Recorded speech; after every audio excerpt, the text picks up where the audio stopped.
So guys today we are going to start common size income statement. और मैं एक एक क्वेश्चन ही कराऊंगा इसमें, क्योंकि आप लोग वो कर चुके हो। कॉमन साइज स्टेटमेंट पहले करेंगे, फिर कॉमन साइज बैलेंस शीट करेंगे। तो सबसे इंपॉर्टेंट चीज़ इस चैप्टर, आज इस चैप्टर को खत्म करेंगे। कॉमन साइज स्टेटमेंट और कॉमन साइज बैलेंस शीट रहेगी। मैं आपको फॉर्मूला बता दूंगा करना क्या होता है इसमें। कॉमन साइज स्टेटमेंट आए या कंपैरेटिव स्टेटमेंट आए, दोनों को एक जैसा मत समझना, दोनों के फॉर्मूले अलग हैं। फॉर्मूले अलग हैं, बहुत ध्यान से सुनना बच्चों, फॉर्मूले अलग हैं, फॉर्मेट नहीं, फॉर्मेट सेम है। तो मतलब कि जो आप बैलेंस शीट में यहाँ पे करते, सॉरी इनकम स्टेटमेंट मतलब पीएनएल अकाउंट में आप क्या करते थे, revenue from operations from incomes, total incomes आ गया, टोटल रेवेन्यू आ गया, माइनस एक्सपेंसेस करके, टोटल एक्सपेंसेस माइनस करके फिर प्रॉफिट निकलता था, माइनस टैक्स माइनस। तो ये आपका फॉर्मेट वैसे का वैसा ही रहेगा, ये चेंज नहीं होने वाला। सिर्फ मैंने क्या बोला, फॉर्मेट चेंज सेम रहेगा, फॉर्मूला चेंज है, ठीक है। तो लिख लो बेशक, फॉर्मेट सेम है, क्योंकि आप ना जब मैं वीडियो बना रहा हूँ या मैं वीडियो देख रहे होते हो, मेरे बोलने पे ध्यान कम देते हो, इस पे ध्यान देते हो। फॉर्मेट सेम है बट फॉर्मूला डिफरेंट है। किसका? कंपैरेटिव स्टेटमेंट का और कॉमन साइज स्टेटमेंट के बीच में। फॉर्मेट सेम है, यहाँ से यहाँ तक जो आता है बैलेंस शीट में वैसा ही आएगा और इसके अंदर भी वैसा ही आएगा, ठीक है। तो प्लीज़ इसको नोट करिए। और इलस्ट्रेशन नंबर 14 करा रहा हूँ अपनी बुक का, न्यू बुक का, तो आपको उसी से समझ आ जाएगा कि इसमें क्वेश्चन में करना क्या होता है बेसिकली, ठीक है। ध्यान से देखना। सबसे पहले दिया जी रेवेन्यू फ्रॉम ऑपरेशंस, तो आपको पता है कि सबसे पहले क्या डालना होता है, नंबर 1 रेवेन्यू फ्रॉम ऑपरेशन, जिसको हम ऑपरेटिंग रेवेन्यू भी कहते हैं। तो ऑब्वियस पहले हेडिंग डाली नहीं मैंने, सॉरी, पहले हेडिंग डाल लेते हैं। यहाँ पे आएगा जी आपका पर्टिकुलर्स, यहाँ पे आ जाएगा previous year amount, previous year rupees, rupees मतलब अमाउंट, और यहाँ पे आ जाएगा जी करंट ईयर रुपीज़, ठीक है। और यहाँ पे आ जाएगा परसेंटेज ऑफ प्रीवियस ईयर, और यहाँ पे आ जाएगा जी परसेंटेज ऑफ करंट ईयर, ठीक है। अब ये परसेंटेज होती क्या है, हमने अभी तक किया था यहाँ पे एब्सोल्यूट चेंज, यहाँ परसेंटेज चेंज, अब यहाँ पे कुछ और आ गया, ठीक है। तो दिस इज योर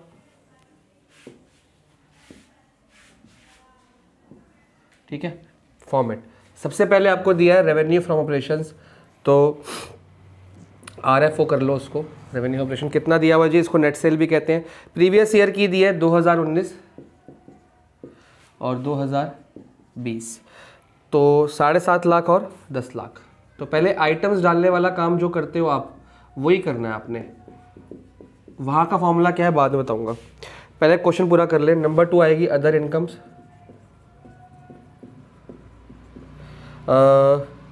75,000 1 लाख। तो यहाँ तक तो काम सेम है, मैं सिर्फ एक एग्जांपल इसका एक एग्जांपल उसका कराऊंगा, यहाँ तक तो आपकी कहानी सेम है। यहाँ पे आ गया टोटल रेवेन्यू, इसको ऐड कर देंगे जी 8,25,000 एंड 11 लाख। ओके, नाउ ये आपका ब्रैकेट क्लोज, ठीक है, टोटल रेवेन्यू आ गया। अब आता है जी third number other, sorry expenses, इसको अंडरलाइन करेंगे, इसको अंडरलाइन करेंगे, क्योंकि जिसके नीचे डिटेल हो वो लिखेंगे। एक्सपेंसिव में सबसे पहली ए चीज़ आती है जी purchase, purchase of stock in trade पूरा लिखेंगे आप, ठीक है, 6 लाख, और ये है आपकी 7.5 लाख। फिर बी है जी चेंज इन इन्वेंट्री, कितनी है 10,000, और वो नेगेटिव दे रखी है तो नेगेटिव लेंगे 50,000। देखो ज़्यादातर क्वेश्चन में ना, जो क्वेश्चन है बुक में, जो क्वेश्चन प्रिंटेड है उसमें जो करंट ईयर पहले दिया होता है, हम करंट ईयर बाद में लेते हैं, प्रीवियस ईयर पहले। तो आपने ध्यान रखना, जल्दबाजी में एग्जाम में या होमवर्क में ऐसे मत कर देना कि पहले करंट ईयर दिया क्वेश्चन में तो पहले करंट ईयर लिख दिया, ऐसे नहीं, पहले प्रीवियस फिर करंट। यार पहले 19 आएगा पहले 20 आएगा, पहले 19 आएगा ना, उस हिसाब से। फिर आ गया जी अदर एक्सपेंसेस, कितना दिया हुआ है 7500 और 10,000। बाकी प्रैक्टिस कर करके आपको आ जाएगा। जो नेगेटिव उसको नेगेटिव में रहने दिया, तो एक्सपेंसेस इतने ही दिए हुए हैं। इसको ऐड कर लेंगे हम 6,17,500 और इसको 7.5 में से 50 गया 7,10,000। ये क्या आ गया आपका टोटल एक्सपेंसेस। ठीक है जी। अब आपको पता है कि टोटल रेवेन्यू में से वो करेंगे माइनस, तो आएगा हमारा प्रॉफिट बिफोर टैक्स, जिसका फॉर्मूला है TR माइनस TE। तो इसमें से ये माइनस कर लेते हैं और 11 लाख में से 7,10,000 माइनस कर लेते हैं। चलो, अब हमारा क्वेश्चन में टैक्स भी दिया हुआ है लेस। टैक्स कितना है जी? 50%। 50% किसका? इसका। तो 1,03,750 और 1,90,500, ये 50% किसका निकला? इसका। ठीक है, प्रॉफिट बिफोर टैक्स का 50%। तो वी आर लेफ्ट विद, इसको माइनस कर लेंगे, सेम अमाउंट बच जाएगी क्योंकि 50% है ना। This is your profit after tax. ठीक है, और यहाँ पे आप डबल एंट्री कर देंगे। तो ये आपका बेसिक क्वेश्चन तो खत्म हो गया जो हमने अभी तक सीखा, इसमें कुछ नया नहीं था। अब आता है फॉर्मूला। फॉर्मूला क्या करना है आपका? परसेंटेज निकालने का। लिख लो पहले, ईच आइटम अपॉन RFO या नेट सेल कह दो, नेट सेल लिख लो, या आप RFO लिख दो, revenue from operation. Each item upon revenue from operation into 100। ये दोनों का फॉर्मूला है जी, इधर का भी उधर का भी। तो आप इसको ऊपर लिख लो, each item upon RFO revenue from operation into 100, ये दोनों का फॉर्मूला। अब इसमें करना क्या है? 7.5 लाख रुपए ईच आइटम, मतलब 7.5 लाख रुपए, अपॉन RFO वो भी 7.5 लाख रुपए, तो अपॉन 7.5 लाख रुपए इंटू 100, तो आंसर आ जाएगा 100। मतलब कि रेवेन्यू फ्रॉम ऑपरेशन का आंसर तो हमेशा 100 ही आएगा, उसको तो सोचने की जरूरत नहीं। और यहाँ पे कहीं भी परसेंटेज मत लगा देना। क्यों? क्योंकि ऊपर परसेंटेज लिखा है, ये रुपीस में है सारे। क्या इसके आगे हम रुपीस लगा रहे हैं? नहीं। क्यों? क्योंकि ऊपर ऑलरेडी रुपीस लिख दिया, और ऊपर लिखना बहुत ज़रूरी है जी। ऊपर नहीं लिखा तो गड़बड़ हो गई। और यहाँ परसेंटेज लिखना ज़रूरी है क्योंकि 100% बता रहे हैं हम, तो फॉर्मेट के ऊपर बहुत ध्यान देना है। बात आती है इस पे। अब यह है 75,000 अपॉन RFO कितना है? 7.5 लाख इंटू 100 कितना हो गया? 10%। अब ये 1 लाख 1 लाख अपॉन 7.5 लाख, मतलब हर एक चीज को उठाओगे, डिवाइड किससे करोगे? 7.5 लाख से। तो ये आपका बेस बन गया बेटा। RFO तो सेम रहेगा ना, हर एक आइटम उठाई जाओ, 7.5 लाख से डिवाइड करी जाओ और इनटू 100% निकाली जाओ। और इसको भी कैलकुलेट करते हैं। ओहो गलत हो गया, ये 7.5 लाख क्यों होगा?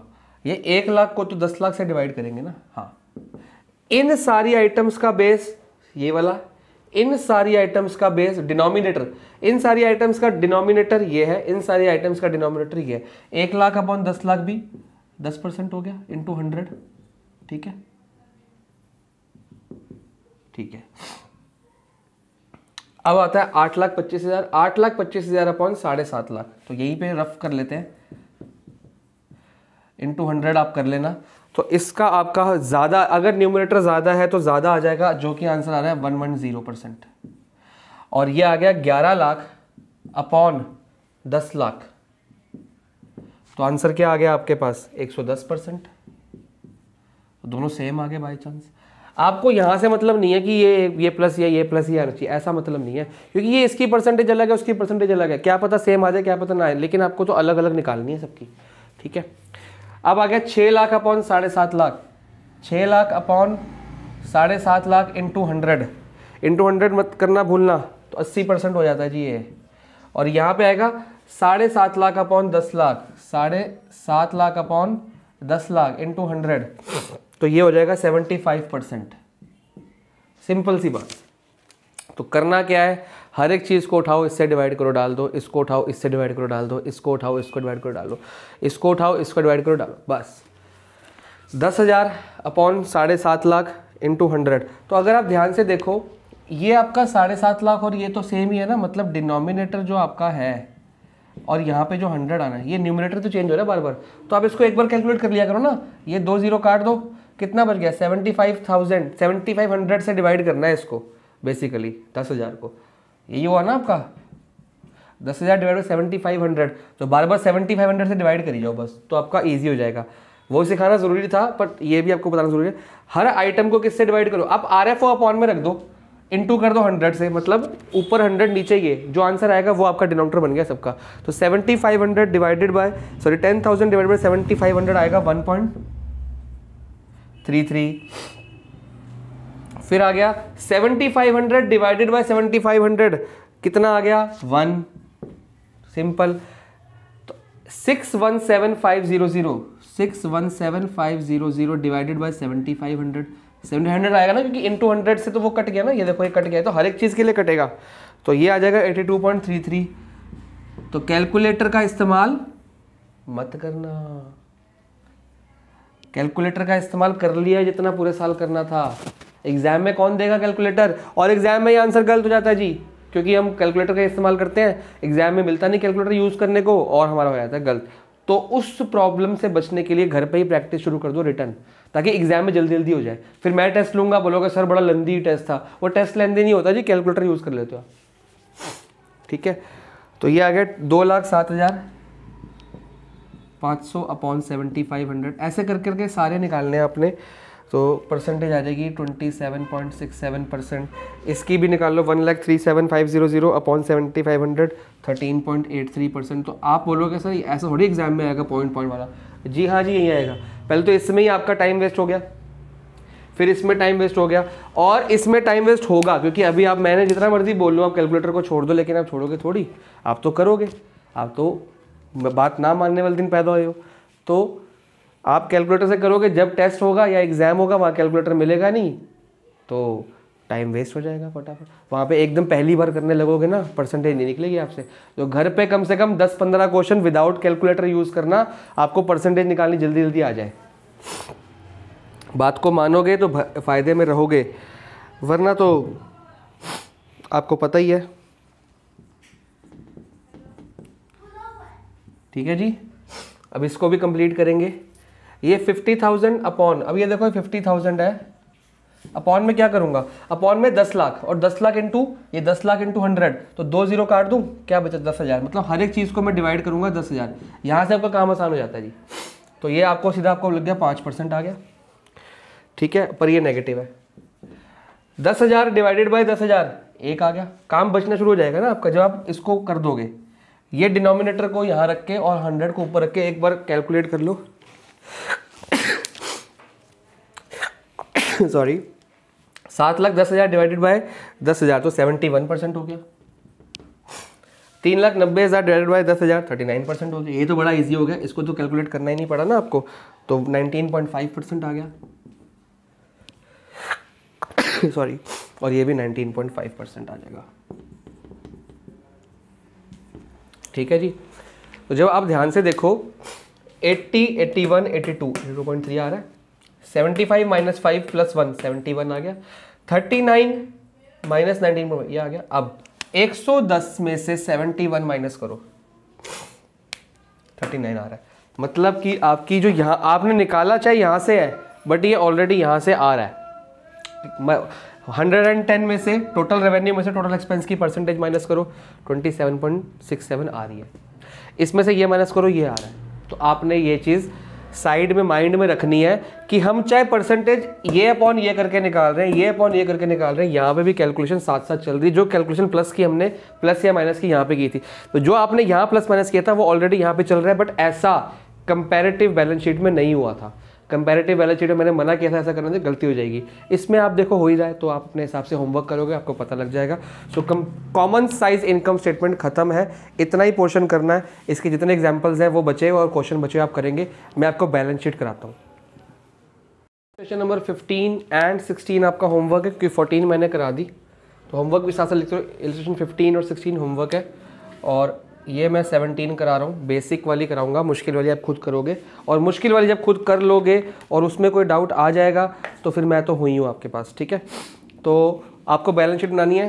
क्वेश्चन में दिया है 2019-2020, तो 2019 रुपीज़, 2020 रुपीज़, ठीक है। और ये आ जाएगा परसेंटेज, इधर रुपीज़ का मतलब अमाउंट होता है, ठीक है।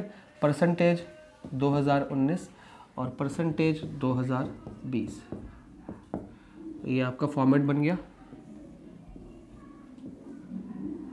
चलो, बैलेंस शीट में सबसे पहले आपको पता है कि हेडिंग क्या डलती है जी।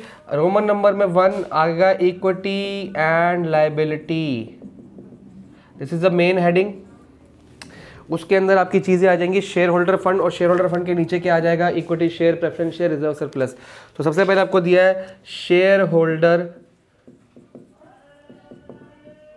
फंड, और इसके नीचे कोई प्रेफरेंस शेयर, इक्विटी शेयर वगैरह नहीं दिया, तो डायरेक्ट दिया है, डायरेक्ट डाल दो। ये आ जाए 12 लाख, ये है जी 18 लाख, ठीक है। उसके बाद है नॉन करंट लायबिलिटी, तो हम नंबर 2 करके डाल सकते हैं। Non current liability 6 lakh 6 lakh. फिर है जी तीसरी आइटम करंट लायबिलिटी, आराम से डाल दो, कोई दिक्कत वाली, मैं इजी वाला क्वेश्चन करा रहा हूँ ताकि मुश्किल वाला आप खुद करो, खुद, क्योंकि ये चैप्टर इजी है, इसमें कोई दिमाग लगाने की जरूरत नहीं है। बाकी एसेट्स बचे हैं, तो आपके लायबिलिटी वाला पार्ट फिनिश हो गया। तो you can total it now 12, 6, 18, 19, 20, तो ये आ गया 20 लाख, ये भी आ गया 20, नहीं ये 20 लाख कैसे आ गया, 6 और 6 12, 30 लाख आ गया ये, ठीक है ना। और यहाँ पे आप डबल लाइन लगा सकते हैं, क्योंकि P&L अकाउंट या इनकम स्टेटमेंट में तो आप इसके डबल लाइन नहीं करते, क्योंकि TR माइनस TE करना था। But this is not your income statement, it is your balance sheet, ठीक है। और इसका फॉर्मूला भी चेंज हो जाएगा, क्योंकि इसमें RFO तो है ही नहीं। इसका फॉर्मूला क्या है वो देखते हैं, डोर बंद कर। फिर आया था यहाँ पे आपके टोटल आ गया, टोटल लायबिलिटी साइड का। चलो, फिर आपका सेकंड पार्ट आता है जी एसेट्स। एसेट्स में सबसे पहला आपको दिया है नॉन करंट एसेट्स, कितना दिया जी, 14 लाख 21 लाख। बार बार बताता हूँ, ऐसे एग्जाम में मत लिख के आना, फ्री फंड के मार्क्स गवा दोगे, सही काम के मार्क्स चले जाएंगे आपके। 6 लाख और दूसरा कितना है 9 लाख। तो आपने देखा फिर टोटल आ गया, सेम ही आता है हमेशा। और यहाँ पे आपका 30 लाख आ गया, और यहाँ हम लिख देंगे टोटल। बैलेंस शीट खत्म होगी। मैंने छोटा क्वेश्चन लिया है जान के, ताकि आपको बेस बताऊँ। मैं चाहता हूँ कि खाली बेस समझो और दिमाग अपना लगाओ। सब कुछ मुश्किल मैं कराता हूँ, आप लोग फिर कर टेप लेते हो, बाद में समझ नहीं आता। तो अपना दिमाग लगाओ, खुद मुश्किल क्वेश्चन करने की ट्राई करो, जैसे मैथ्स में करते हो, वो वाला काम कर रहा हूँ। और दूसरी प्रॉब्लम ये है कि मेरे पास टाइम की थोड़ी सी कमी है, मेरे को क्लास लेने जाना है, तो फटाफट से वीडियो बंद करूँगा मैं। हाँ जी, अब इसका formula each item upon RFO, नहीं RFO तो है ही नहीं, कहीं भी नहीं है, अपॉन फॉर्मूला लिख लो जी टोटल। अब आप पूछोगे सर टोटल किसका, लायबिलिटी का कि एसेट का? अरे भाई दोनों सेम तो है, ठीक है। इस लाइन के लिए आपका बेस क्या बन गया, 20 लाख। इस लाइन के लिए आपका बेस क्या बन गया, बेस माने डिनोमिनेटर क्या बन गया ये, मतलब 12 लाख अपॉन 20 लाख इंटू 100, कितना आ गया जी। तो आपने क्या करना है, बार बार इस चीज से बचने के लिए आप एक बार क्या कर लो, 100 अपॉन 20 लाख कर दो, ठीक है। ये 2 0 कट गए, ये 2 0 कितने बच गए, 20,000 रुपया। तो ये हर चीज को 20,000 से डिवाइड कर देंगे हम, चीजों से बार बार कैलकुलेशन से बचने के लिए, ठीक है। तो जब हर चीज को 20,000 से डिवाइड करोगे तो 12 लाख अपॉन 20,000, तो एक तो 0 बच गया, और 12 अपॉन 2 होता है 6, तो 60 हो गया। फिर 6 लाख अपॉन 20,000, तो 6 लाख अपॉन, देखो 6 लाख में होते हैं 5 जीरो, 20,000 में से 4 जीरो, तो 5 जीरो से 4 जीरो कट गए, 1 जीरो तो वैसे ही आ गया, बच गया 6/2, 6/2 30, सिंपल। ठीक है, तो ऐसे कैलकुलेशन करो।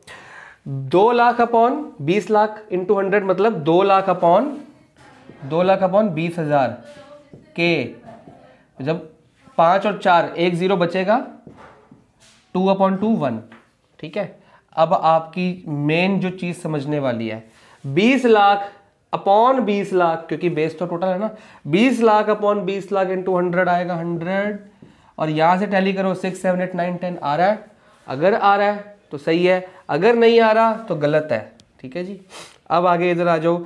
14 लाख अपॉन 20 लाख, या ये वाला 20 लाख एक बात है, तो 14 लाख अपॉन 20,000 करते हैं, क्योंकि हमने 20,000 निकाला हुआ है। कैसे निकाला है? 20 लाख यहां रखा, 100 ऊपर है, 100 से 20 लाख कटा तो कितना आ गया? 20,000। तो 14 लाख अपॉन 20,000, तो 5 लाख, 5 जीरो ऊपर 4 जीरो नीचे 1 जीरो ऊपर, 14/2 70%, 6/2 30%। जल्दी जल्दी हो जाएगा घर पे। तो आ गया 100, इधर से भी आ गया 20 लाख अपॉन 20 लाख इंटू 100। ये वाला कर लेते हैं। अच्छा, इसकी पहले निकालनी पड़ेगी 18 लाख अपॉन कितना है? 30 लाख इंटू 100। तो 100 के 2 जीरो जब कटेंगे और यहाँ पे 5 6 जीरो हैं, तो बचेंगे 30 जीरो, 4 जीरो सॉरी, ये तो मतलब आपको हर एक चीज़ को 30,000 से डिवाइड करना है। तो 18/3 कितना होता है? 60%। ठीक है जी, तो 6/3 कितना होता है? 20%। 6/3 फिर से 20%। तो देखो 30 लाख अपॉन 30 लाख इंटू 100, 100 हो गया, 100 हो गया, 6 20 20 100। 21/3 हो गया 3 7 70%। 9/3 हो गया 30%। तो बाई चांस सेम आ रहा है, हर बार सेम नहीं आएगा। चलो जी, ये आपका क्वेश्चन, क्योंकि यहाँ पे देखो ये बाई चांस सेम आ गया, ये तो सेम नहीं आ रहा ना, ऐसा कोई जरूरी नहीं सेम आएगा, बट ये जरूरी है कि इसका टोटल और इसका टोटल 100 होना चाहिए। क्यों 100 होना चाहिए? क्योंकि ये तो फॉर्मूला क्या सीखा इनकम स्टेटमेंट में? Each item upon RFO into 100, balance sheet में each item upon total into 100। दो फॉर्मूले ये, और एक फॉर्मूला आपका कंपैरेटिव स्टेटमेंट का। 3 फॉर्मूले में पूरा चैप्टर डिपेंड है। उसके अलावा 3 फॉर्मूले और 2 फॉर्मेट। 2 फॉर्मेट कौन सा? एक फॉर्मेट है आपका बैलेंस शीट का और एक फॉर्मेट है आपका इनकम स्टेटमेंट का, जिसको हम P&L अकाउंट भी कहते हैं। तो कभी मेरे से ये क्वेश्चन मत पूछना ना, सर इनकम स्टेटमेंट क्या होता है, ऐसे मत पूछना, क्योंकि बहुत सारे बच्चे होते हैं सर इनकम स्टेटमेंट क्या होता है, एग्जाम में आया था हमें तो पता ही नहीं लगा। तो मैंने यहाँ पे इनकम स्टेटमेंट जान के लिखा था, और मैं अपनी वीडियोस में भी जो हेडिंग डाल रहा हूँ वो नाम यही दे रहा हूँ, इनकम स्टेटमेंट, क्योंकि आपको पता लग जाए कि इनकम स्टेटमेंट और P&L अकाउंट सेम होता है। अब आपका होमवर्क 2 दिन का टाइम दे रहा हूँ, 2 दिन का बस। क्यों? इसके जितने एग्जाम्पल बचे हैं 15, एग्जाम्पल नंबर 15 से स्टार्ट करके जितने भी एग्जाम्पल बचे सारे करने हैं, एक भी नहीं छोड़ना। अगर आपने एक भी छोड़ा तो वही एग्जाम में आ जाएगा, और सारे क्वेश्चन करने, एक भी नहीं छोड़ना, क्योंकि भाई साहब 8 मार्क्स का आना है, 8 मार्क्स का फ्री फंड के मार्क्स है, लूट लो, विदाउट कैलकुलेटर लूटना लेकिन। ठीक है।